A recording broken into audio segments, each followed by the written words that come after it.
कांदा लवकर शिजावा यासाठी याच्यामध्ये थोडंसं मीठ घातलं मी। कांदा छानसा भाजल्यानंतर याच्यामध्ये तिखट, तुम्ही कांदा लसूण मसाला वापरू शकता किंवा लाल मिरची पावडर वापरू शकता। थोडीशी हळद घातली, मीठ तर आपण ऑलरेडी घातलं होतं आणि छान मसाले आपल्याला एकजीव करून घ्यायचे आहेत कांद्यामध्ये।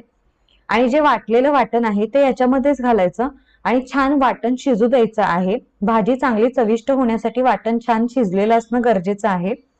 थोडंसं गरजेनुसार पाणी घातलं आणि याला तर छानसं आपल्याला शिजवून घ्यायचं आहे।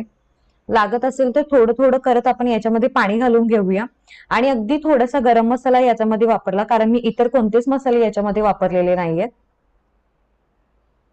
झाकण ठेवून 1-2 ते 3 मिनिटांसाठी मसाला छान शिजवून घेतला आणि याच्यामध्ये आता जर तुम्हाला जास्त घट्ट वाटत असेल वाटण आपलं, तर याच्यामध्ये थोडं थोडं करून पाणी घालू शकता आणि एक बटाटा आणि जे आपण भिजवलेले हरभरे होते ते याच्यामध्ये